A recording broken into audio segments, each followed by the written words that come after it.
Today, we're diving into a fiery exchange between Ben Shapiro and Dean Withers on Jubilee. They're debating Ben's position that Kamala Harris's attempt to put DEI at the center of her policies is destructive. We'll break down their arguments and tell you who comes out on top at the end. Let's get into it. Yeah, I've been here before. Anyways, let's talk about DEI. Do you think that Trump should have won 2016? I'll wrap it in. It's conceptually relevant. I'll demonstrate the relevance. Okay, sounds good.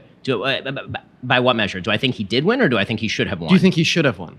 I mean, yes, I'm happy that he won. If the question is, am I happy that he won? I'm happy that he won. Okay. Well, I'd say that Trump won 2016 because By the way, I did not vote for either candidate in 2016. That's a decision made in retrospect. Awesome. So I think that Trump won 2016 because of a modality of DEI. Essentially, what I'd say is the Electoral College, right, strives for inclusion of smaller states with lower populations by overrepresenting them in the overall vote.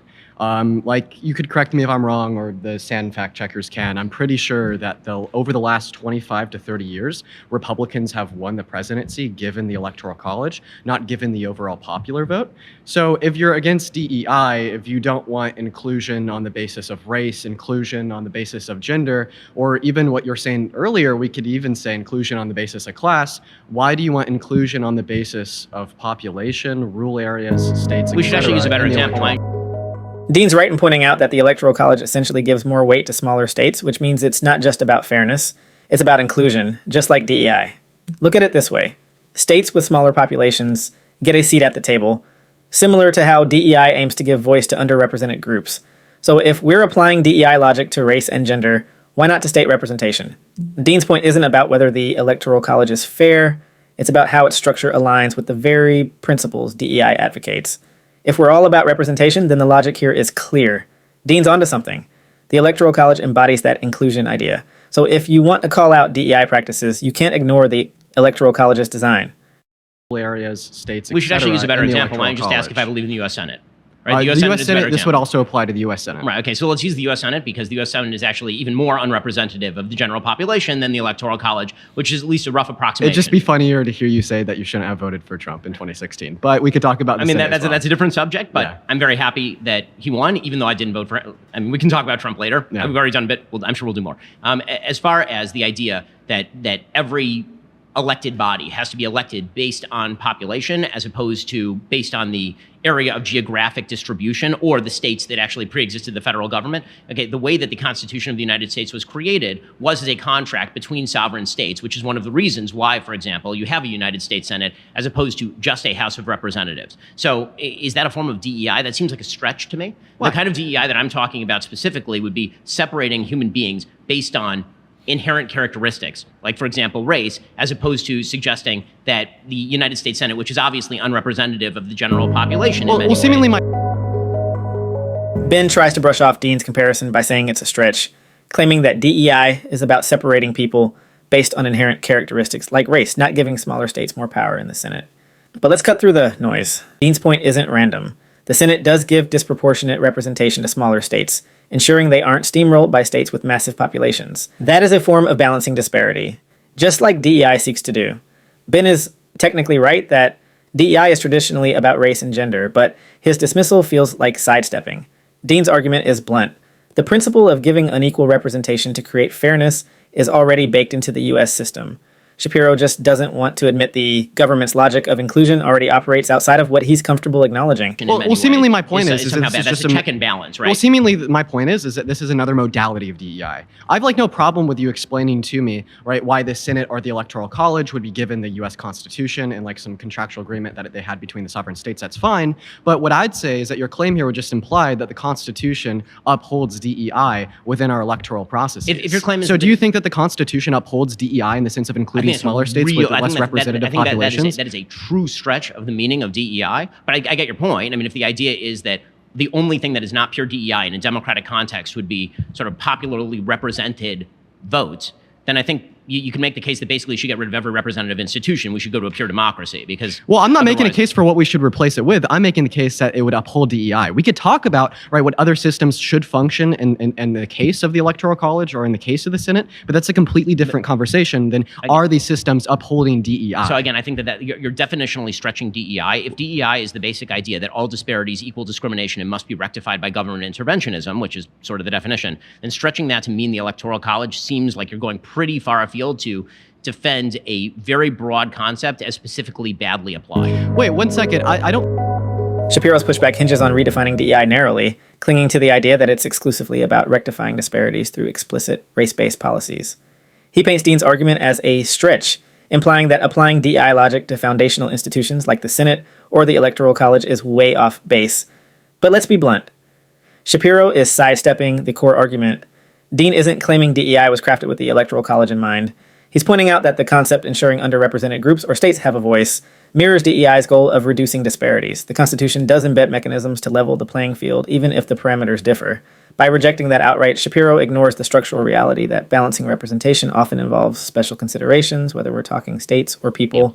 Wait, 1 second. I don't think that we need to say that DEI is equivalent to disparities equal discrimination. We could just see that DEI is like a qualm for disparities in general, right? And what we apply here in this certain modality when we're talking about the Electoral College, when we're talking about the Senate, is we're trying to qualm the disparities of the lack of population in rural areas. We're trying to qualm the disparities of smaller states compared to larger states. And seemingly, you haven't really given me a response to this apart from calling it a stretch, but I do appreciate you for No, I mean, it seems to me like the argument that you're making is that in order for there to be calm and sort of conciliation inside the United States, particular racial groups have to be given particular benefits. Okay, because that was the argument with regard to the states in the United States, right? When the Constitution was formed, the way that you came to an actual agreement in the Constitutional Convention is states were not going to sign on unless they got particular guarantees of the interests of those particular states, right? So if you're claiming that that's DEI, then the response that I would have is right, because that's how you have to come to an agreement. So if you're going to make the parallel argument with regard to DEI in, for example, the racial context, you then have to make the case that the only way that you can have conciliation in the United States is for particular racial groups to be given specific racial benefits, and otherwise the country is going to split apart, which is an argument with which I generally disagree, even if I agreed with the way the Constitution was formed. Yeah, so I mean, I don't see like your parallel here, right? I think that DEI could exist in multiple modalities. My argument in a nutshell is nothing more than the fact that we see disparities existing in rural areas compared to metropolitan areas. We see disparities existing in the size of a state and its overall population, and you're qualming these, and you're right, but the losing the DEI like, response to that would these, not be like through like an over representation. And the DEI and I understand that your argument is, but my single-handed point here is that you would say, in some sense, that this is a reconciliation to introduce more, inclusion in the sense of a state to state in their population. I mean, so if you'd make the concession that this is DEI, would you say in the same sense that we shouldn't have? I don't make the concession that falls within the definition of DEI that I've used. And if your claim is that I'm now in favor of, for example, subsidies to rural areas at the expense of urban areas, I'm not actually. So do you think that DEI would only apply? Shapiro's response is predictably evasive and borderline dismissive. He's clinging to a narrow, rigid definition of DEI, brushing aside Dean's point that addressing disparities, whether in racial representation or in rural versus urban areas, fundamentally operates on similar logic. When Shapiro brings up racial benefits, he's sidestepping. Dean's not asking for racial carve-outs here. He's exposing the contradiction. If it's fine to cushion smaller states for balance, then why is it a stretch to apply similar balancing principles elsewhere? And let's be real. When Shapiro claims he's not in favor of subsidies to rural areas, he's ignoring the massive federal support already flowing to those areas, support that exists precisely to offset economic disparities between rural and urban communities. The reality is that inclusion, whether for states or groups, doesn't fit neatly into Shapiro's black and white worldview. I'm not actually. So do you think that DEI would only apply in the context of race? No, it could apply in the context of class. It could apply. Okay, if it could apply in the context of race, class, and identity, why can't it apply in the context of a state's population and their representation in our government? I mean, if they were to receive special bennies at the expense of other members of the population, they are. Yes, like Alabama or Arkansas are literally receiving special benefits insofar as a greater level of representation in our Senate and in our electoral processes compared to people in California. I mean, for instance, that's my buddy Parker over there. He lives in California, right? And I'm fully aware of the Electoral College and the Senate work, dude. So I literally have more representation person for person in the sense of Parker's vote compared to my vote because individualistically speaking, I'm from a state that has more representation. And the same thing could be said for multiple other states across America, especially in the Senate. There's two senators that represent me and everyone else in Colorado. And there's two senators that represent him and millions more people. How are you getting from point A, which is that California has 2 senators and Colorado has 2 senators, to point B, which is that we should have incredible racial carve-outs on the basis of group identity at the behest of the federal government? That is a very, very large stretch. And to get from point A to point B on the basis of the constitutional structure seems like you're going pretty far afield. I appreciate what you're trying to do, but the rubber band only goes so far. That's the end of this claim. That's great. Appreciate it, man. Hopefully Shapiro is deploying classic deflection tactics here. Dean's argument is tight. If states like Alabama and Arkansas benefit from extra representation because of their small populations, then logically that's a form of inclusion. A kind of DEI applied to states, balancing disparities in representation. Dean isn't making a leap, he's drawing a parallel. But Shapiro keeps dragging the conversation back to racial carve-outs, even though that's not the discussion on the table. By doing so, he's dodging Dean's point entirely. The rubber band analogy falls flat when the foundational principle of balancing representation, whether for states or for groups, remains consistent. Dean's right to push back. You can't just dismiss DEI logic for race while happily benefiting from it when it serves your interest, like preserving power for less populous states. The double standard is glaring.